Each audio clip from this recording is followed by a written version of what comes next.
Good afternoon, everyone, and welcome to Ignite the Student Leader in You, Stony Brook University's virtual Student Diversity Leadership Conference. My name is Cheryl Chambers, and I am your host. Today's program is funded by a Presidential Mini Grant for Diversity Initiatives and the Office of Multicultural Affairs. This afternoon, we're going to be talking about student leadership within our diverse campus community and the challenges leaders face when they create inclusive experiences through allyships, coalition building, and strategic planning. While important work in student leadership development continues across our university and in higher education in general, we are facing unprecedented social, cultural, economic, and political impacts that place an even greater focus on our resolve to maintain an open and just campus community. Our student leaders are integral to achieving this goal, and they are eager to share their perspectives about student leadership, diversity, and inclusion at Stony Brook and in today's world. We applaud them for the work they have done and continue to do to transform our campus. We are excited about bringing you today's conference, which features a keynote address by Carl E. Hastie, our New York State Assembly Speaker and Stony Brook alumnus, along with a phenomenal student leadership panel moderated by Dr. Rick Gatteau, Vice President for Student Affairs and Dean of Students. We also will hear from the undergraduate student government and the graduate student organization in a call to action for all Seawolves, and from the Center for Civic Justice as we prepare to vote in this historic presidential election just a few days from now. So let us begin. At Stony Brook, we are fortunate to have a university leader who is committed to enhancing diversity and achieving equity and inclusion. We're grateful to have Dr. Maury McGinnis, our university president, joining us to start this conference with greetings and special remarks. Let's welcome President McGinnis. Thank you so much, Cheryl, for your introduction and for having me here today. It is a pleasure to welcome all of you to Ignite the Student Leader in You, Stony Brook University's Student Diversity Leadership Conference. Now in its second year, I don't think this particular conference could come at a more appropriate and frankly critical time. The switch to remote and hybrid learning settings due to COVID-19 has alerted higher education across the globe to infrastructural issues of accessibility and equity in some traditional models of the university experience. I am so grateful for this virtual event, which enables students, staff, faculty, administration, and leadership to be a part of these powerful conversations, no matter where they are. Over the past year, our nation has experienced an awesome and renewed call for racial, social, and economic equality. We have been witnesses to and participants in a movement of individuals coming together to demand justice, inclusion, and representation in our organizations, our schools, our companies, and our government. We have also seen a starkly varied response these past few months, with some leaders responding to this call with purpose and passion, and others sowing the seeds of exclusion and animosity. At Stony Brook University, we are and have always been an institution that is committed to academic excellence, research innovation, scholarship, diversity, equity, and inclusion. We recognize that these are not distinct ideas, but rather one integrated mission. We cannot be a leader in higher education and the world without including everyone in our plans for the future.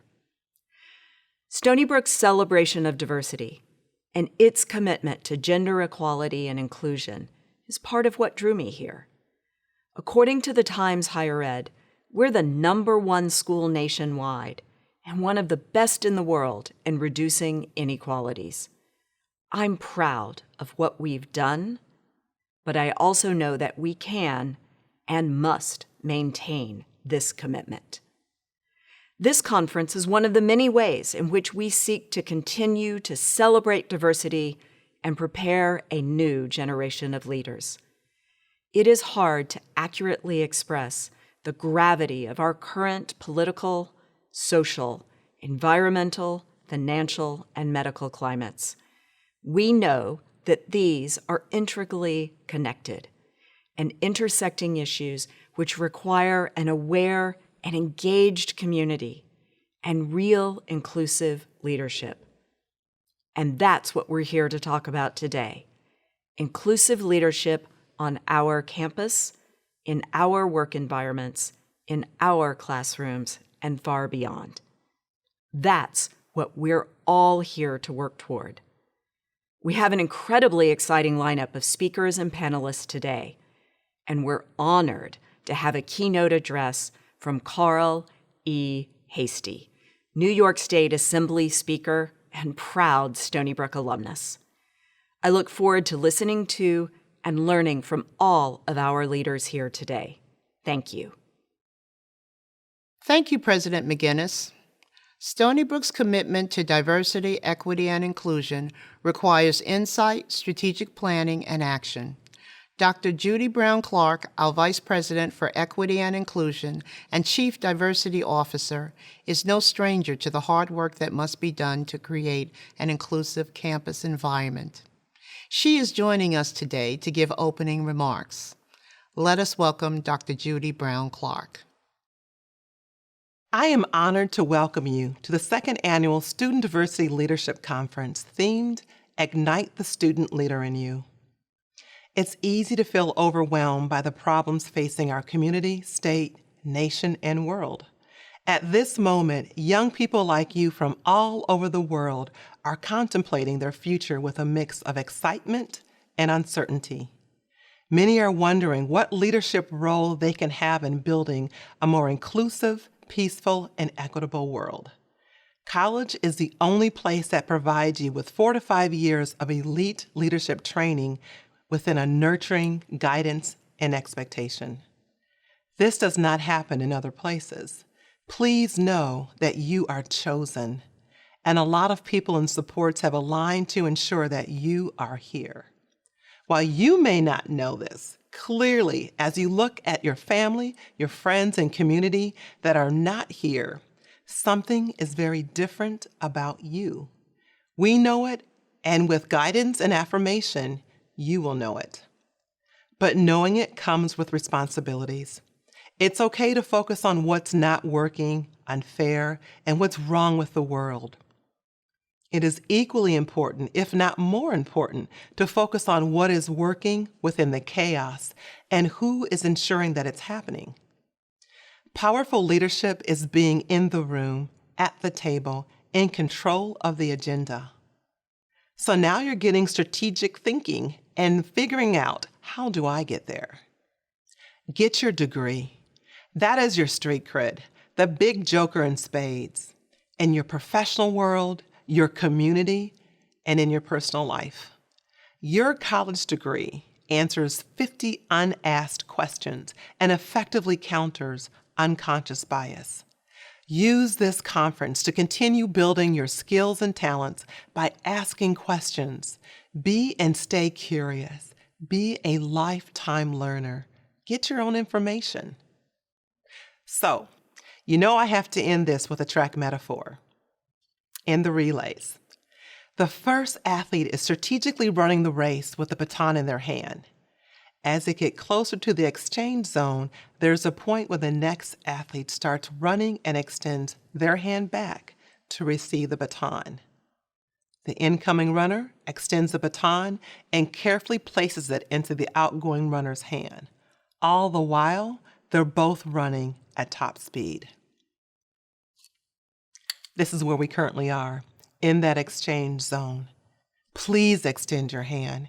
You are the leaders we have been waiting for. I look forward to enjoying the conference and hearing from Speaker Hastie and the perspectives of the students, Maya Brown, Jack D'Ambrosio, and Rashawn Davis, moderated by Dr. Rick Gatto. And in closing, I look forward to watching each of your journeys to greatness. We know it, and now you know it. Thank you, Dr. Brown-Clark.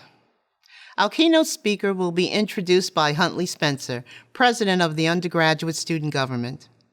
Huntley is a senior political science and sociology major on the pre-law track, pursuing a minor in international relations. Let's welcome Huntley Spencer. As your president of the Undergraduate Student Government at Stony Brook University, it is my honor to introduce to you our distinguished keynote speaker today, New York State Assembly Speaker, Carl E. Hastie, who is also a Stony Brook alumnus.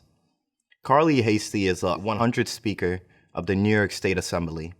He represents the 83rd Assembly District in the Northeast Bronx and was first elected in 2000.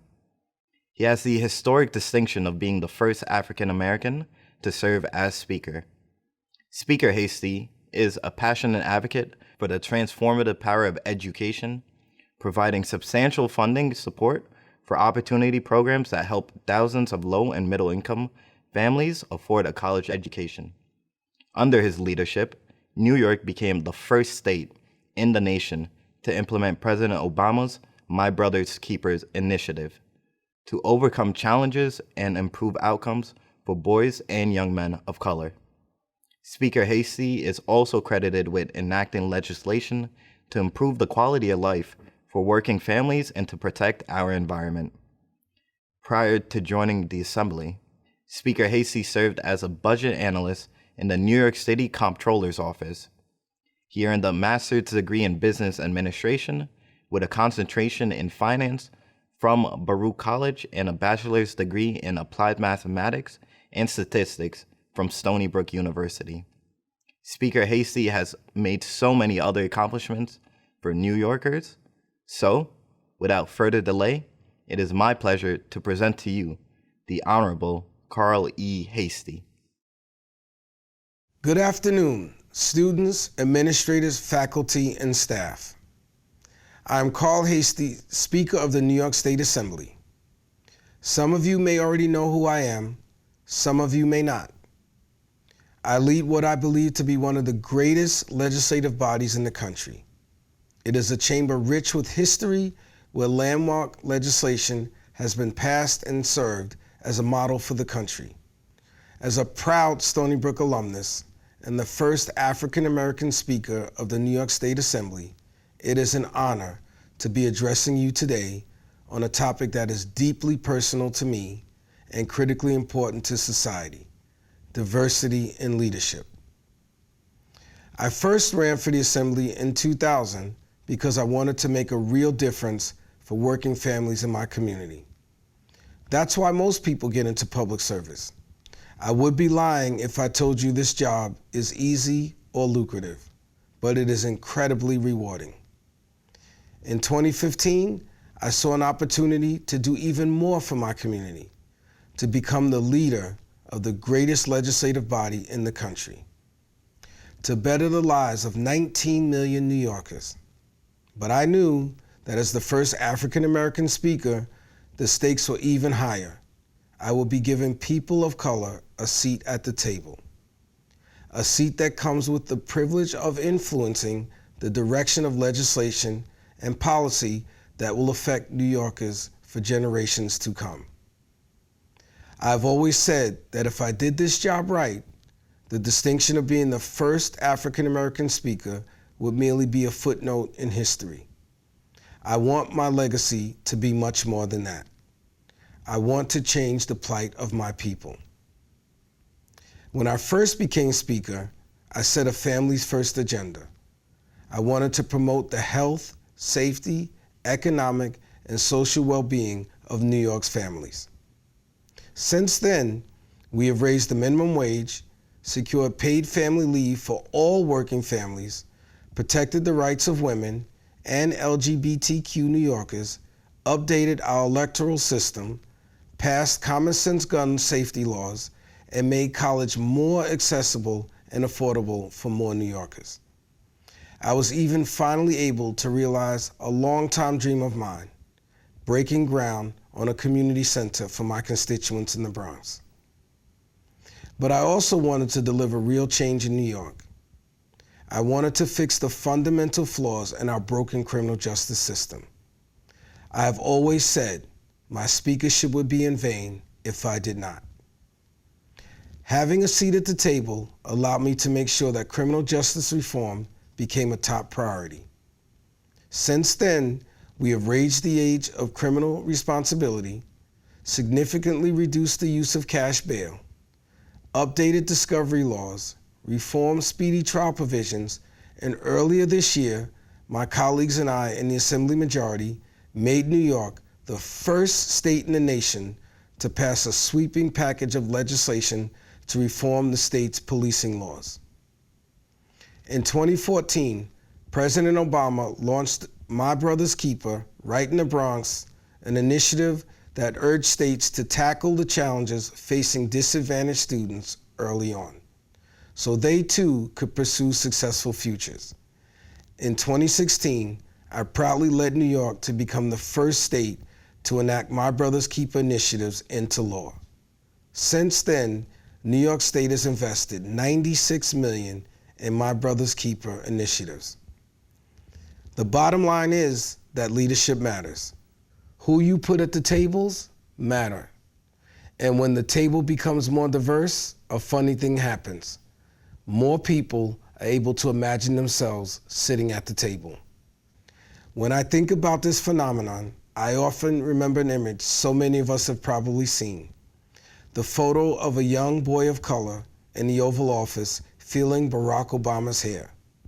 He wanted to see if, in fact, President Obama's hair was like his own hair. When people of color, especially young people of color, see leaders that look like them, they're able to see themselves as leaders. Diversity is essential in every workplace, but is especially critical in a representative body like our government. With each passing election, the New York State Assembly has become an increasingly diverse legislative body that truly reflects the communities it serves.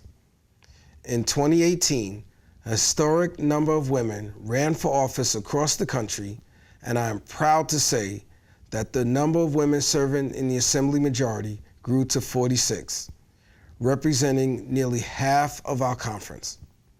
I look forward to seeing that number and our diversity grow in this year's election. While different ideas and perspectives are undoubtedly a good thing, I'm sure each of you has experienced firsthand the challenges and frustrations that these differences bring. It is a regular occurrence in my job. As I always joke with my colleagues, everyone is entitled to their own wrong opinion.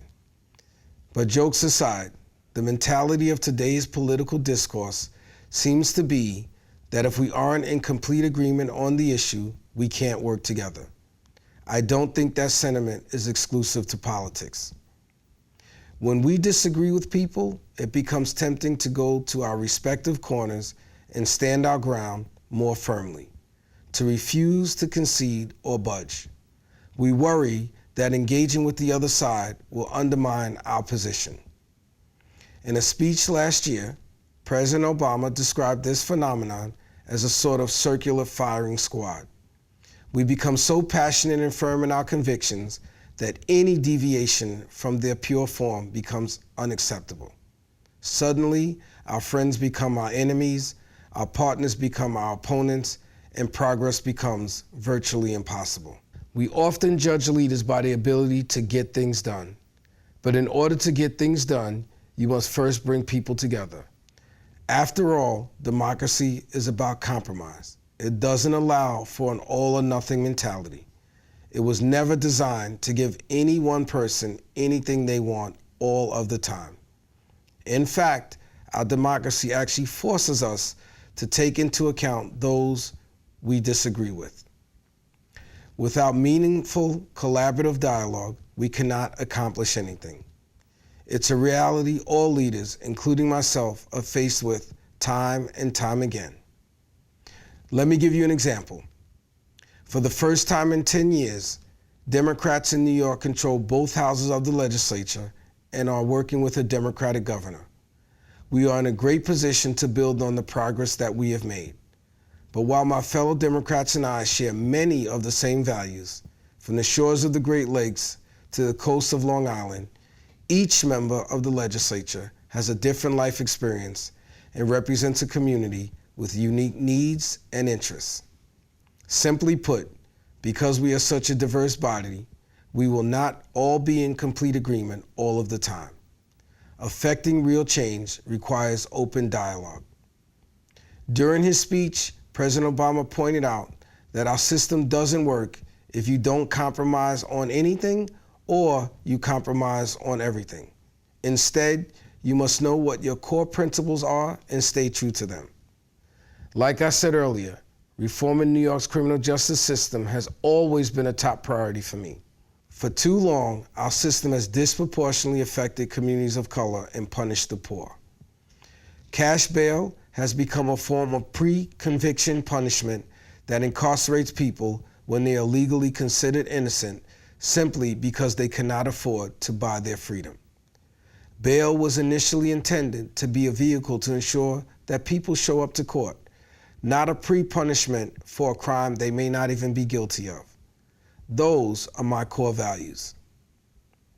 Like most issues, this one is not cut and dry. For weeks, my colleagues and I agonized over how to handle cash bail for the most violent of crimes.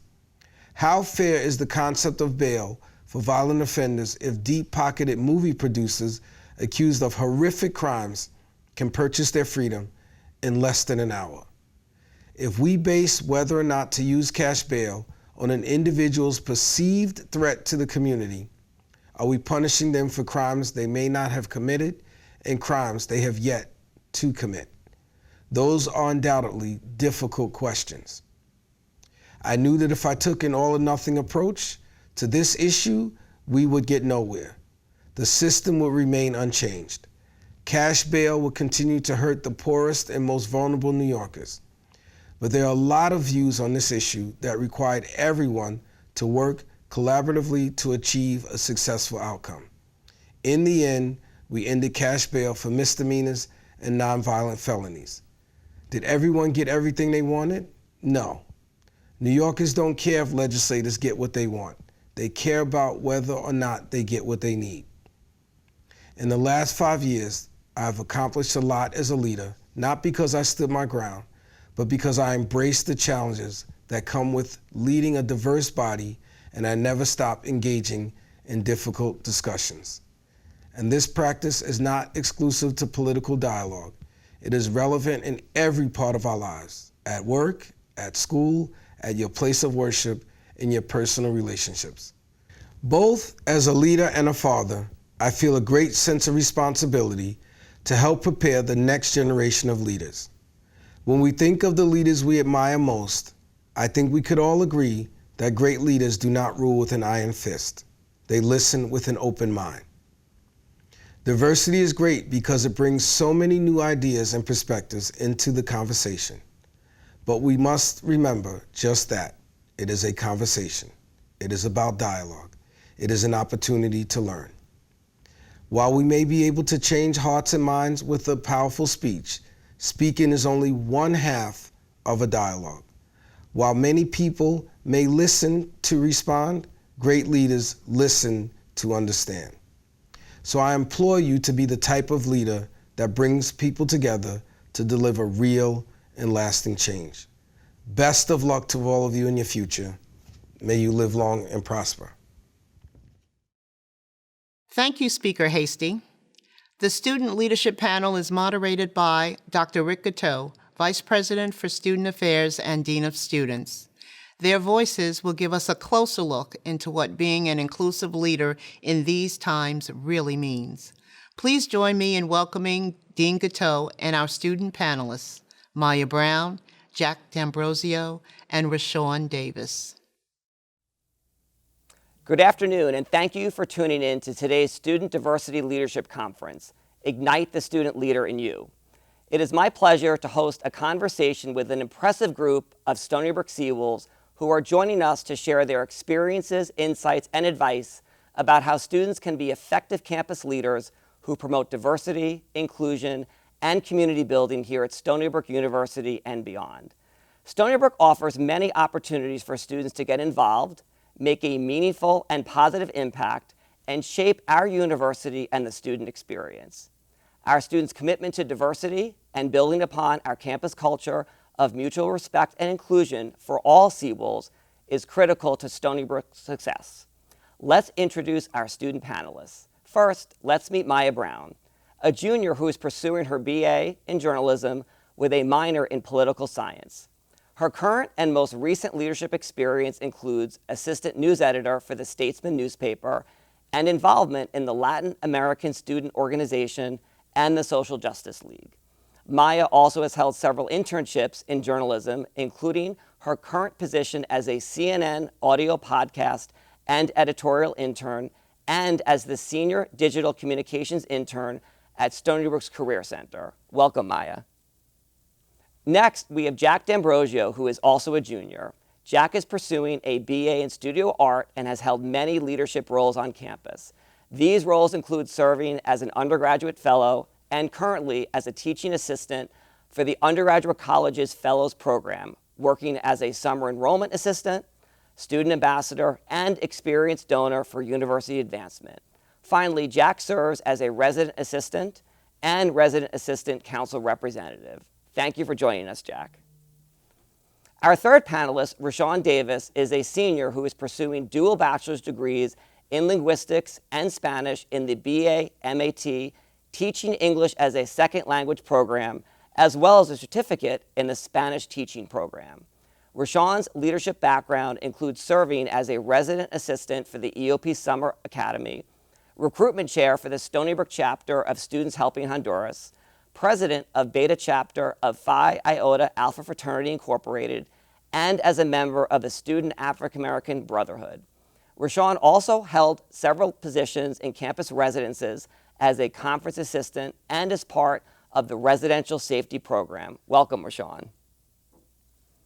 So let's begin our conversation. My first question has to do with being an inclusive leader on campus and what that means. So Jack, why don't you take that question and tell us, what does it mean to be an inclusive leader on Stony Brook's campus?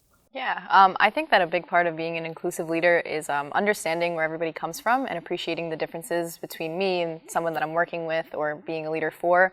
I think background experiences and just like your life experience in general really shapes who you are as a person and then how you react in certain situations. And to be a good leader, you have to understand your audience and who you're working with. So I think that's a really important part of being an inclusive leader. Really great. Rashawn and Maya, do you want to take it to what do you think it means to be an inclusive leader here at Stony Brook? Rashawn, do you want to jump in? Yeah, I think being an inclusive leader means being open-minded, especially to like the different perspective that other people can bring, and also making sure that the communities that you represent and that you're advocating for has a seat at the table and has a voice at the table, while still trying to bridge those gaps with like other communities you may not be a part of. Yeah, so let me just add to that. So you just talked about bringing more people to the table. How do we do that at Stony Brook? What does that look like to bring people to the table?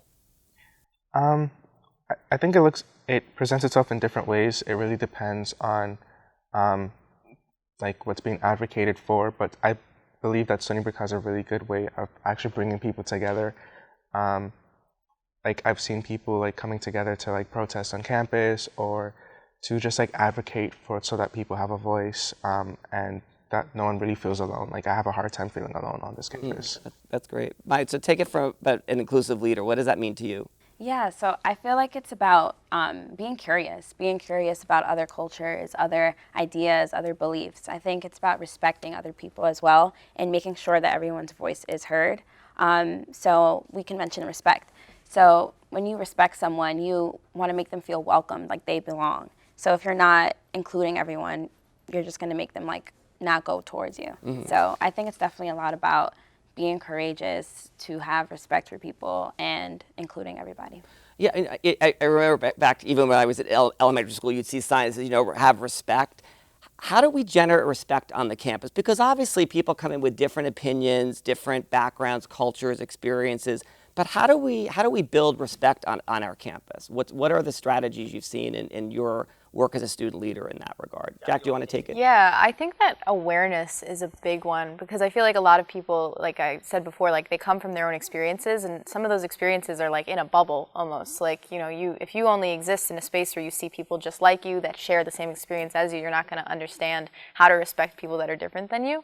And I think that Stony Brook does a good job at bringing different people of different backgrounds and cultures together, because then you start to understand, like, okay, this isn't the right thing to say, this isn't the right way to react. So I think it's about like education and just like making like other people's narratives more well known than just your own. Great point. Rashawn or Maya, you want to take it? I think it's also about like active listening and setting expectations from the beginning. Like when we have like discussions like this, like setting expectations are like, all right, I'm not going to cut you off, or like, you know, listen to what the person has to say, even if you don't agree with them, because at least when you listen, you get to see and try to understand where I'm coming from and what my experiences have brought me to. Great point. Yeah, kind of tying back to what Jack said, I don't think we should self-segregate. I think we need to like come out of our bubble. We need to like, I guess, get to know other people in different cultures or different like cultural organizations, have collaborations with different clubs, get to know people. And I think a college campus is a perfect opportunity to, you know, diversify your friends, diversify who you're speaking to. And only through that we gain like cultural intelligence, which I think is really important to the whole aspect. So I think that's a great point. So I always think about it as a new student when you enter campus for the first time, and especially to Jack's earlier point, if you're in an environment where you're in a very homogeneous environment and then you come to a place like Stony Brook that's so diverse, and there's a cultural adjustment I think people have to make to that. What would you recommend to a new student coming to campus who is really not used to maybe an environment like our campus, to then, you know, you said about gravitating towards people like yourself. How do you encourage people to then take that next step and connect with people who may be very different from them? I would definitely say try to just break out of like the barriers that you've set for yourself. I would say go to that club or like that organization's like program that you were maybe scared to go to. I know that there is sometimes students feel like they don't want to go to, for example, like Latin American Student Organization. They may not want to go there because they're not Hispanic or Latin, but go there. That's how you learn about other people. I think just don't be scared and take that leap to finding out more, having an open mind, like you were saying as well. Yeah, Jack, what do you I think another part is also checking your bias and understanding your privilege. Because if you're coming from somewhere where you're only seeing people like you, it's you know you have to understand like why are you shying away from people who are different than you, and like where that might be rooted in within you, and like humble yourself enough to like say like, okay, this is a bad way of thinking. Yes, I have thought that way in the past, but like this is how I'm going to change and grow from that. I think that's a big part of it. Great point. Rashawn? I would also say, like, don't be afraid to take things slow. Like, I remember for me, like, coming to Stony Brook, I'm in EOP, so I kind of had, like, a pre-college experience, so to speak.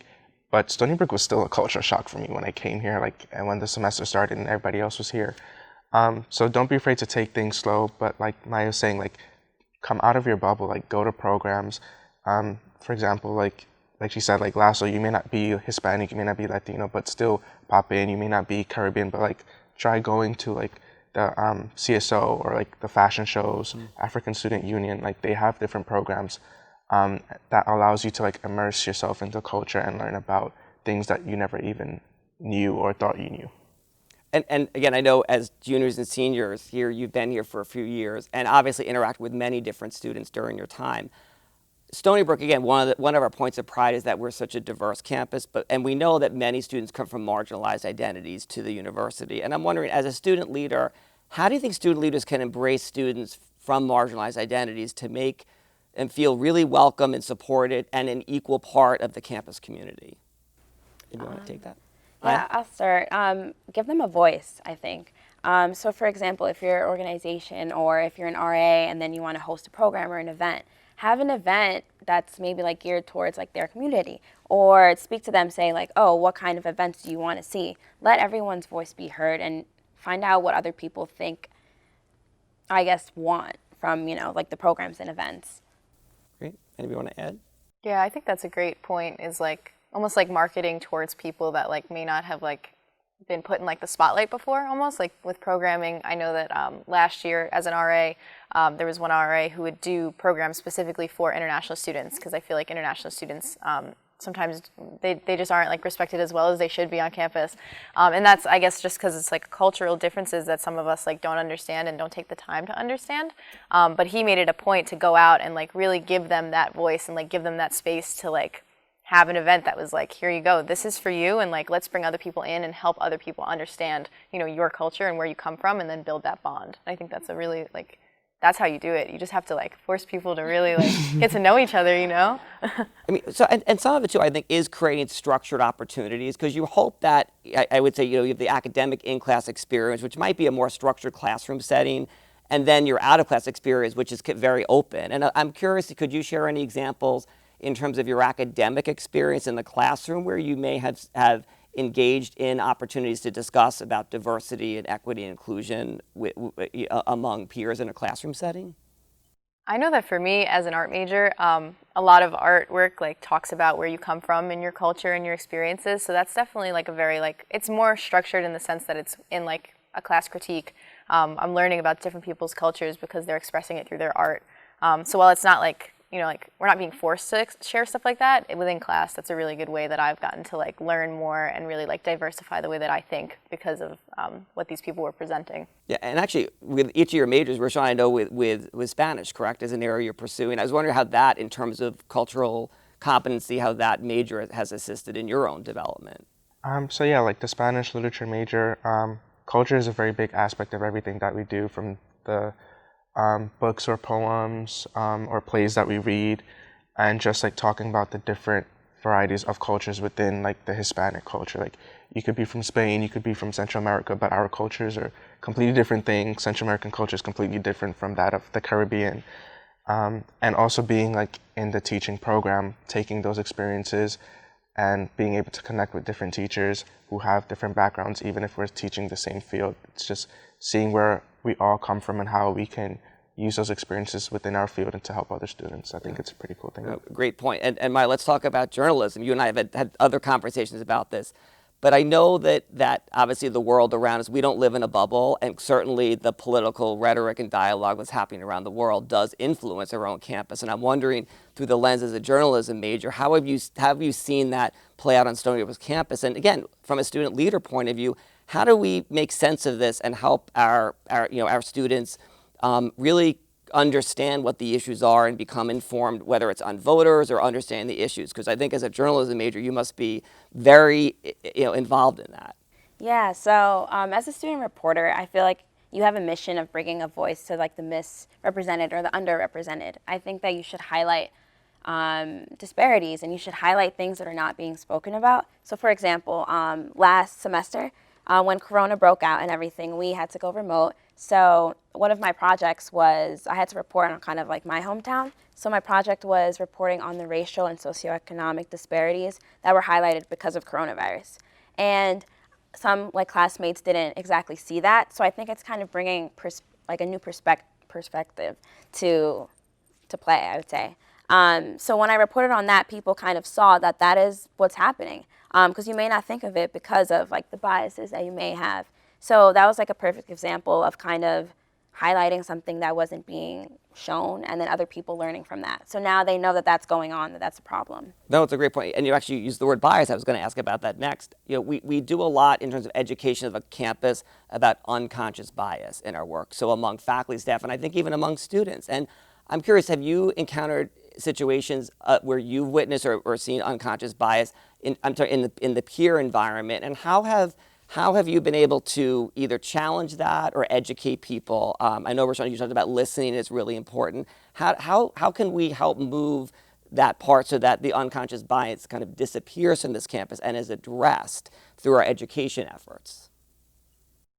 I think not being afraid to speak up, especially like you said in the peer environment. Like you don't want to call your friends out sometimes because you don't want them to like see you differently or be angry with you. But I think that like if you make it known that like what was just said was not okay, or like the way that you just reacted to the situation was not okay, it's like coming from a place of concern for that person and everybody surrounding them.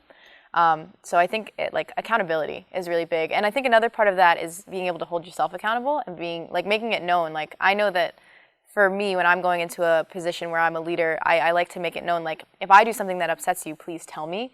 because it creates that like mutual respect of like, I'm going to hold you accountable and I want you to do the same for me, because if we're not growing together, then we're not really, we're not doing anything. No, it's a great point. And I think that dialogue and that openness to then seeking the feedback is certainly important. Either you want to add to? Yeah, I mean, going back to Jack's point too, like we have to have these conversations even if they make us uncomfortable, because at the end of the day, if someone had an unconscious bias toward me and I don't have that conversation with them, I'm setting them up for failure too, because I'm allowing them to continue thinking that way, but also possibly saying that same thing or something even worse to another person.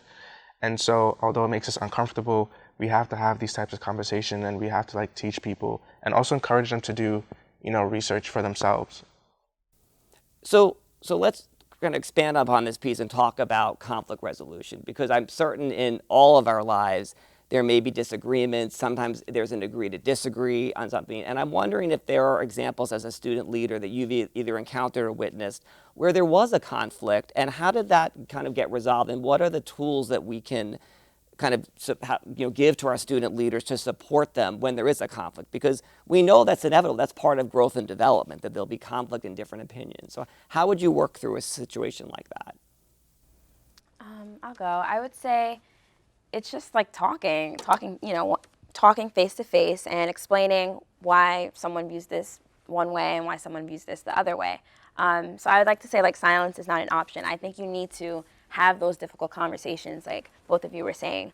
I think that although they're uncomfortable, they're needed, especially in society today. And I know like this summer I had a really hard conversation with one of my best friends, and we didn't see eye to eye on something, and I was kind of like nudged off from it. So I spoke to them. I said, this is how it made me feel. I would like if you could like maybe do some more research and find out more about this, because I don't think what you said was in a right, proper manner. And then they learned from that, and they haven't said anything like that again. So I think that that's necessary on campus. And I myself haven't seen anything, but I know it does happen. So I think that a good way to approach that is just to talk it out. Great example. I think a really important part of that is being intentional when you're talking too, because you have to make sure that you're not just talking to complain, especially if it's not to the person that upset you. I had an experience this past fall during our RA training where we had me and my staff, we had an experience like that where there was talking about something that upset someone, but it wasn't to the person. And then it kind of snowballed. And then we had this moment where it was like, okay, we're all going to sit here and we're going to talk about what happened and we're going to fix it. And I was upset and I was angry and this person was angry. And it's, you have to check yourself. You have to be like, why am I upset? What's upsetting me? And let me think of how to actually communicate why I'm upset instead of just being angry and being rude.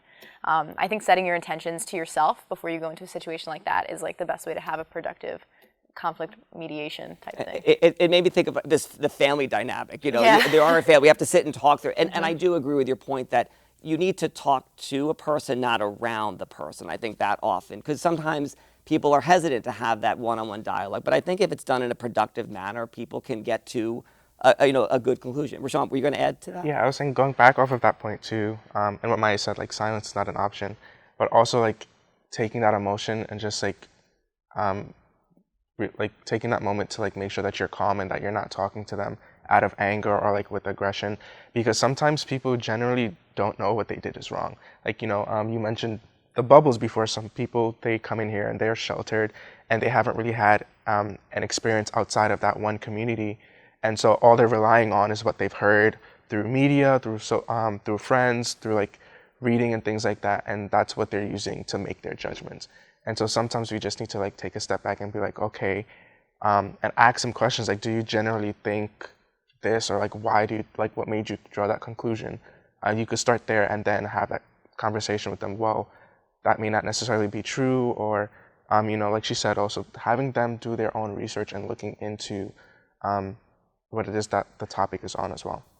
And the critical thinking part is so important in this, because, and this, as you're all speaking, it makes me so proud of everything you're doing, because this is what a college experience is all about, and what we want a Stony Brook experience to be, that it's the blend of the in-class and out-of-class experience, so that you have opportunities to engage with people like you and different from you, and that you just grow as a human being with that.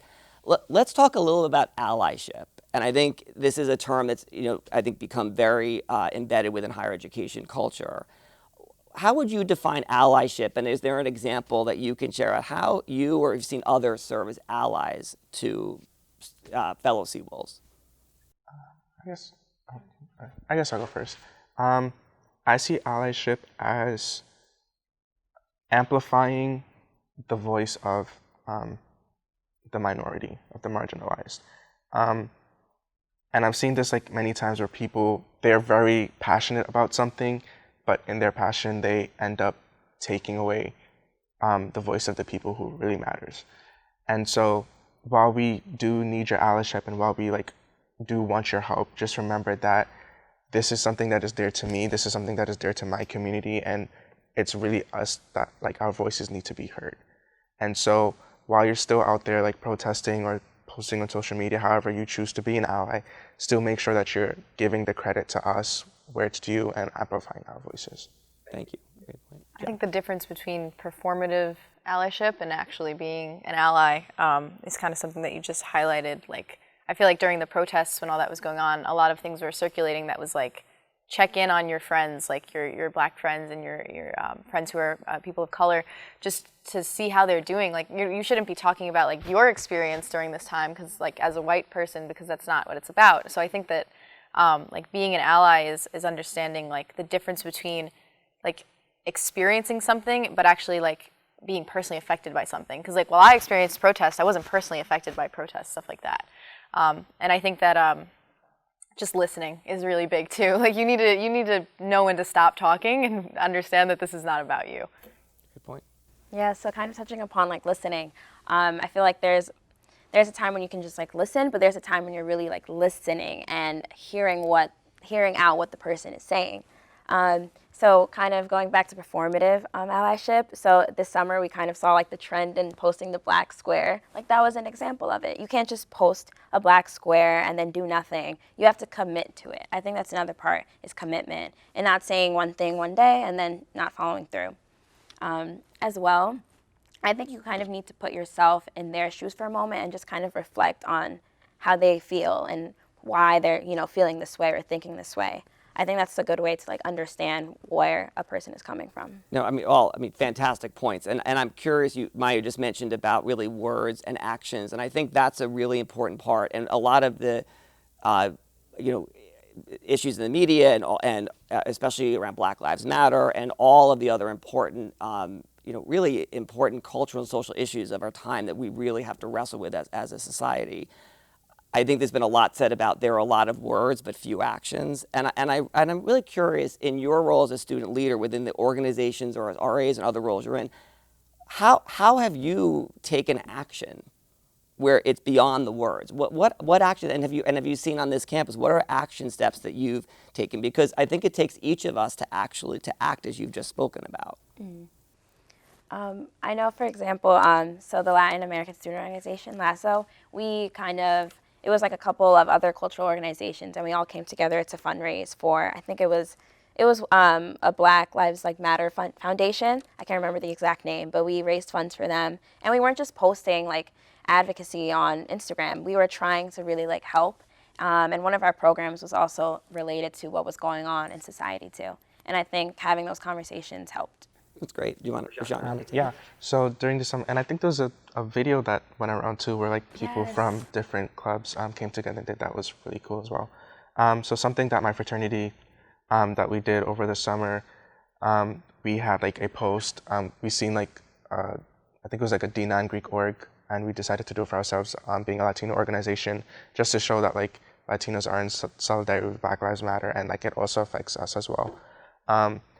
But we like posted with our hoodies on, and it says I will breathe, and we posted that over our eyes, and then we were actually out there like protesting as well. Like brothers from my fraternity were out there protesting.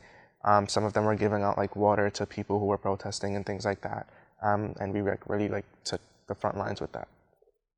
I'm big on having conversations. I actually have joined with one of a fellow RA in my quad, and we started a book club, and we're not just reading for fun, like we're reading books about race, and we're reading books about gender and class and just all that stuff. And it's opening, it's opening up a dialogue for these conversations that people aren't having because they're afraid or because they have no one to talk to about them.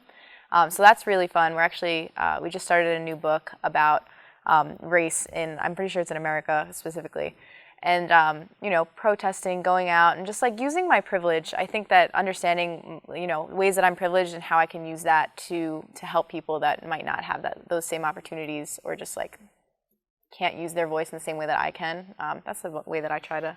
And I think you make a great point. Just recognition of privilege, I think, is something that, and Rashawn, you had pointed, I loved your comment earlier, when people come to the campus and they maybe never had a different experience, and then you come here and you start to, you hopefully then realize your privilege that you do have in environments. And sometimes it needs to be pointed out to that for you to have that recognition of that. And then I think it's difficult. People then say, well, what do I do with that? And Jackie just gave an example. What can you do to take your privilege to a point where you can actually use it to support others? It's overwhelming to hear that you're privileged. I know that I've had conversations with my family over the past, you know, quarantine, where I was like, you know, you're privileged, and they're like, no, like I grew up poor. It's like, that's not what I'm saying. Like, I'm saying that like your skin color is not making your life any harder, and it's a really scary thing to hear, because like you don't know what to do with that. You think that you're doing something personally wrong when you might be the nicest person in the world, but it doesn't take away from the fact that who you are still like has implications. So I think Stony Brook does a good job, though, because I never heard the term privilege before coming here, and then I heard it and I was like, oh, okay. And like just to add on too, like I feel like a lot of people like are, like you said, like they're very scared of the word privilege, but I think the first step is acknowledging that you actually have this privilege, and once you do that, like taking the steps and like learning about what you can do with that privilege to help our communities is like a very big thing. But having privilege is nothing to be like ashamed about, or like you shouldn't be scared that you have this privilege. Like, yeah, I'm seeing you all responding to that word when that word was said, and so I'm curious your reaction to it as well, because I think it's a really powerful word in our culture, and I agree. What do you do with that? How do you respond? So I was curious the reason for the reaction. So I remember freshman year in like the 101 class, we watched a video on privilege and stereotypes and bias, and then we did an activity. I think it was a privilege activity, and it was kind of step forward if you're able to go to college, step forward if you're white, step forward if, etc. So doing that, we realized that everybody has some kind of privilege, and you may not know it. And I feel like freshman year, we really got like a good sense that it is something. And then I feel like it's up to the student to take it upon themselves to kind of educate themselves more and apply that. Like, what can I do with this privilege? Great point. So tell me a bit, you also shared some examples, but I always like to ask the question about the aha moment. And that is, when was there an aha moment for you during your time at Stony Brook when you really learned about your inclusive leadership, growth? How did you grow through an aha moment? I need a minute. Okay. I know, so give me a stumper of a question. I think for me, it was just like that point of reflection where I finally could look back and be like, wow, like I used to not act right. And like, it is a humbling experience to be able to like see where you were and where you are now, because it's embarrassing. It's embarrassing to be like, yeah, I used to do some bad things, And it wasn't purposefully, it was because I was never taught differently. I never found the resources to teach myself differently. So I don't know if there's a specific moment that I can look at, but definitely just like over the course of the past 2.5 years, like reflection for me was just like gave me that opportunity to be like, okay, this was wrong. And then I went out and I had conversations and I apologized to people that maybe 5 years ago I wronged, just like, I'm sorry I made that comment, and this is what I'm doing now to grow from that. And it's not for me, it's not to make myself feel better. I don't care. I'm just trying to be the best I can, but it's about them. It's about whoever I affected. So for me, I think that was like just 2.5 years in general. A lot of learning, a lot of reflection. You want to add? I don't know. I don't know if I've had like an aha moment per se. Yeah, I think that's what I'm too. But I will say, like, my thought process coming to Stony Brook, and even after like I crossed into my fraternity, like it has changed, especially since like both of my parents were immigrants. Like when you're brought up, like there's a certain expectation that they have of you, and there's a certain like, I guess, way of thinking that they kind of push upon you as well. And sometimes like you grow up thinking a certain way about people within your very community, or like outside of your community. So like I'm Black, I'm Caribbean, but like there's these stereotypes about Black Americans that we have in our communities that are just like, whoa, this is completely wrong. Like I came to Stony Brook and I was like, where did we get this from? Like, this is not how like we should be thinking, even within people within our own communities as well. So it wasn't necessarily an aha moment, like one specific thing, but just having like interactions and meeting people from like all over campus. It was like, yeah, we need to fix this within our communities as well. It just sounds like it's a lot of learning. It sounds like so much learning. So let me just shift for a minute to talk about our Unity Cultural Center. So some of you may know that with the new union, part of the build out is also to build a new Unity Cultural Center that'll be done. The plan is by mid-spring semester. And we're really grateful to our speaker today, keynote speaker Carl Hastie, who is a Stony Brook alum, who actually was very involved in obtaining the funding for that space. And while it's not built yet, it's a shell right now and it's going to be a beautiful space. There's been a lot of student involvement in the design of it. When you hear Unity Cultural Center and think about that space, plan ahead, look at itself as being in March or April of the spring and the doors opening. What do you want that space to represent? How do you want it to represent Stony Brook, especially among student leaders like yourselves? I think it's important for it to represent not just diversity, but inclusion. So you shouldn't just see like different groups of like different cultures or different whatever like in one room. You should see it kind of mixed. So kind of it should be like a melting pot. I think that we should see conversations between students. We should see, oh, maybe we can do a collaboration together, whether it's like RAs or cultural organizations.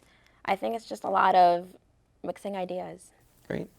Thoughts? Yeah, I would love, I'm excited to see it. I would love to see not only like that the diversity and inclusion and equity too of like races, but also like genders and sexualities, because I feel like it's very separate.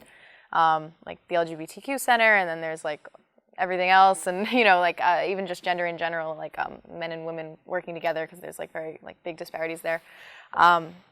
Just like overall inclusivity would be cool to see. Just everybody together, just loving each other. Great. I think it should represent what the name implies, like unity. Like we're all coming into that space to like break down these barriers together and like to move forward. Great. And it just has such strong historical roots where just as you said, unity was for that actual intention to bring everybody of all diverse backgrounds together in a space, and I'm really excited for that. So as a wrap up, I just have a couple more questions, and I wanted to ask a bit about COVID. And obviously COVID has affected how our entire lives, we were talking about this before we started today, and I'm curious how COVID has, if in any way, impacted your role as a student leader on the campus, and how have you had to adapt even as a student leader given COVID? It's hard. As an RA, like we're close to the people, like I'm living with the residents, and we're sitting in the office at night, and residents are coming in, and now it's very different. It's very distant. There's a big divide because you have the masks, which is already a barrier just in communicating in general. Like last semester, I had a resident who's partially deaf, and like how would I be communicating with her now? I think about stuff like that. And it's you can't have as many people, and you can't have in-person events, and it's much harder to really like just express like that community, that sense of belongingness when you're looking at someone through a computer screen. It's sad. It really is. It's very sad. And like going based off like the resident who's partially deaf, like COVID has actually like helped me to see like there are a lot of communities that sometimes like we put in the back of our heads or we often forget about that like are struggling a little bit more than us right now. Like the deaf community, like having to wear a mask, a lot of them can't read lips or can't even see like certain facial expressions that can change the meaning of like signs. And so it's pretty difficult for them. And it's pretty difficult as a leader too, like having to do everything online, like not being able to reach the same amount of people that we would normally do in person, but still like trying to have that push and still like bringing awareness about certain topics. So like going back to deaf culture, like myself and a couple other RAs on campus like do like a bi-weekly ASL program just to teach people useful signs that can be helpful to them in the future, and just to like teach them about like deaf culture and like what they're going through right now as well. Wow, that's terrific. Maya? Yeah, similar to that. I feel like a lot of us were able to see like the deaf culture. We were able to see students who didn't have access to technology. So you're kind of realizing that there are a whole bunch of barriers that other students may face. And it kind of opened our eyes to that, I definitely say. And then going like to the programming during COVID definitely has been difficult because there's nothing like that face-to-face interaction and like talking, one-to-one. So with the computer screens, it is a little bit more difficult. But I like that we've all adapted and we're all trying our best to still have that sense of community. So my last question is, I'm going to look ahead to the future and look post-graduation. So if you could briefly share, what are your plans after graduation? And I'd like to ask you, now that we're talking a lot about leadership and inclusive leadership, what is one leadership skill that you know you're going to take with you beyond your time at Stony Brook into the next phase of your life? That's a big one. One leadership skill, just one. I think open-mindedness. I think just taking that extra second to like really listen, like we said before, like actively listening to what someone is saying and understanding that like where they've come from is like why they might be like acting a certain way or saying a certain thing or having certain feelings. Because if you're not open-minded, then you're not really being a leader. If you're only leading based on what you think, then that's not inclusivity. And then what I want to do after. So I'm an art major, and I know that like a lot of people are, it's like, what, you have to get a real job. It's like, okay. So I want to pursue an MBA at Stony Brook, hopefully.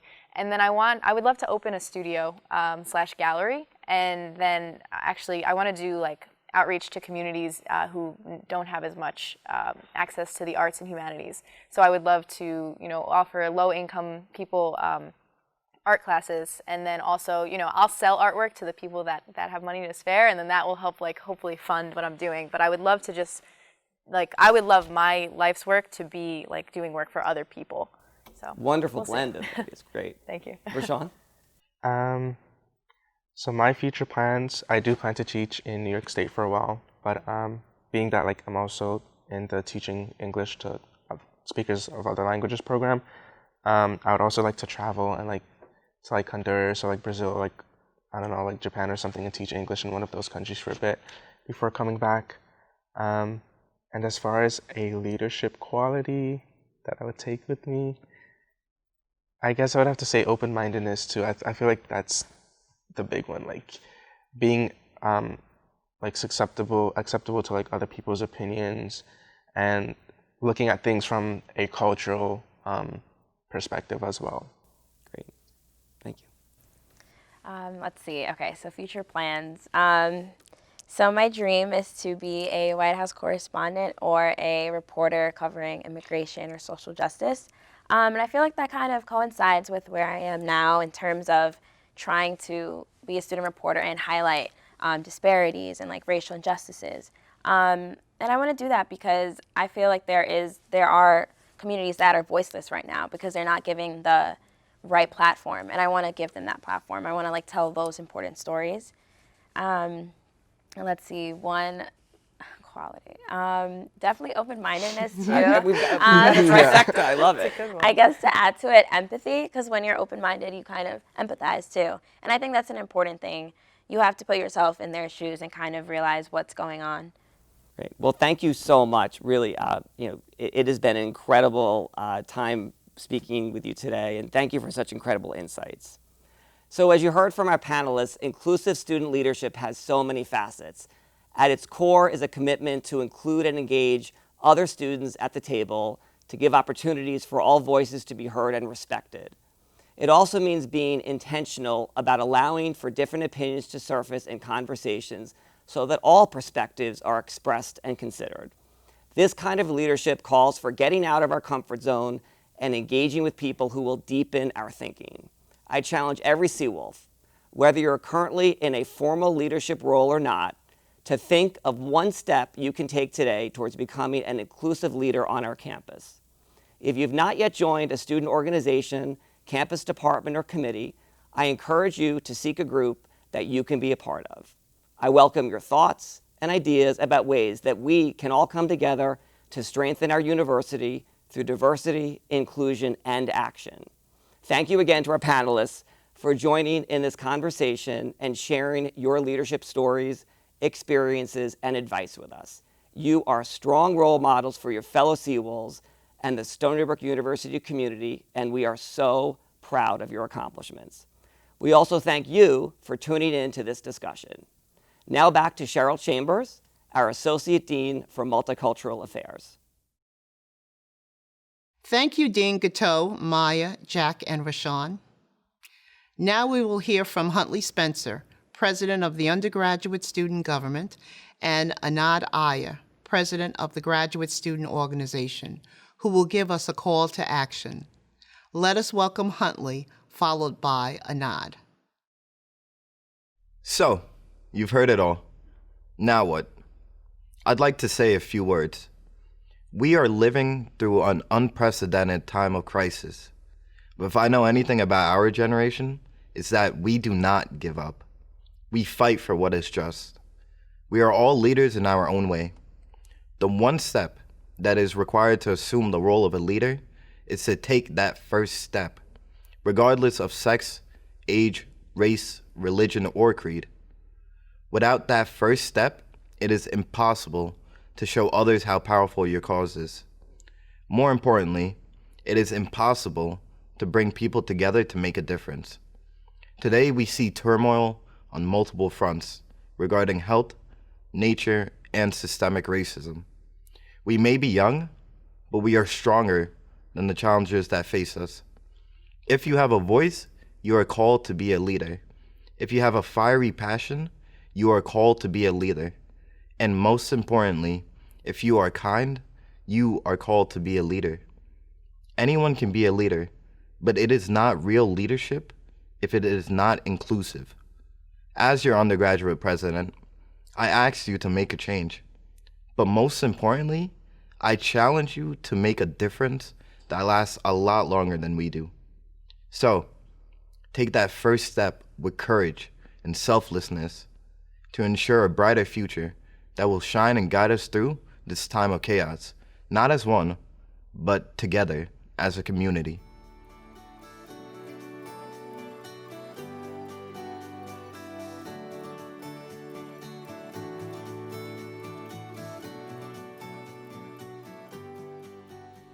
I'm delighted to see each one of you here today. You decided to participate. That shows initiative. Retaining initiative under all circumstances is the essence of leadership.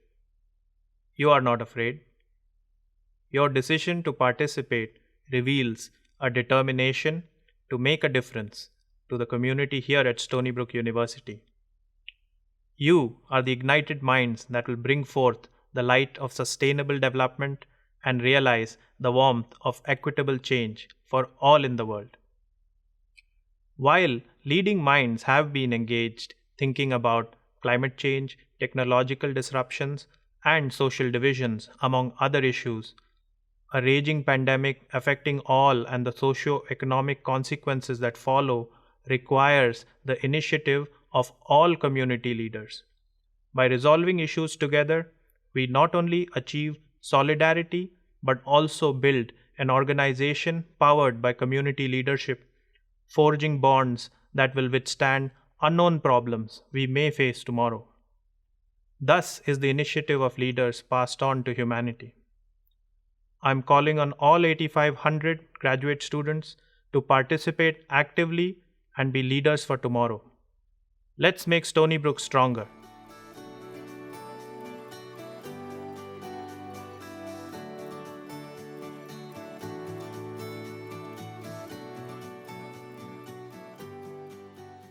Thank you, Huntley and Anad. A call to action includes a call to vote in the upcoming presidential election. Next, we will hear from Stephen Adelson, coordinator of the Center for Civic Justice. Hello, everyone. My name is Stephen Adelson. I use he, him, his, and they, them, theirs pronouns, and I am the coordinator of the Center for Civic Justice here at Stony Brook University. As we speak, tens of millions of people throughout the United States are making their voices heard at the polls. They are voting in more ways than ever before. They are invested in their communities and those who represent them. They understand the power of their vote and the simple fact that every single vote makes a difference. Our votes will decide who represents us and the problems that get solved for years to come. I'm here to remind you, our Stony Brook University community, to make your voice heard. With less than 1 week to go until Election Day, it is time to make a plan to vote if you have not done so already. Whether you're voting in person on Election Day, voting early, or voting by mail, commit to it and figure out what steps you need to take to successfully cast your ballot. If for some reason your plan A to vote does not work out, make sure you have your plan B ready to go. Before you vote, do your research. Stony Brook University has partnered with Ballot Ready to offer our community the resources it needs to make educated and informed decisions at the polls. Also make sure that if you decide to vote in person, to wear a mask, practice social distancing, and take care of yourself and those around you. And finally, bring a friend to the polls. Heck, bring 2 friends. You have an opportunity to empower and encourage others around you to make their voices heard too.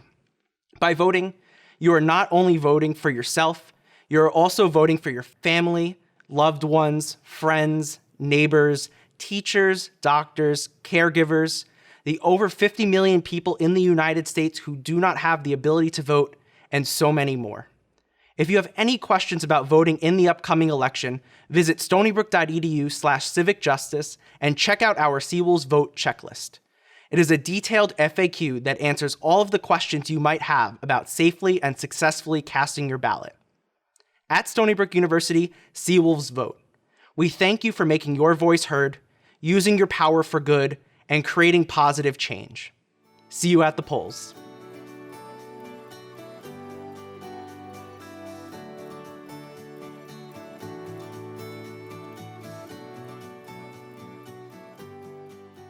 Thank you, Stephen. We hope this conference has ignited you to be an inclusive leader. I would like to thank the many individuals and departments that made this program possible. And to you, our viewing audience, thank you for tuning in to today's conference. And make sure to go out and vote.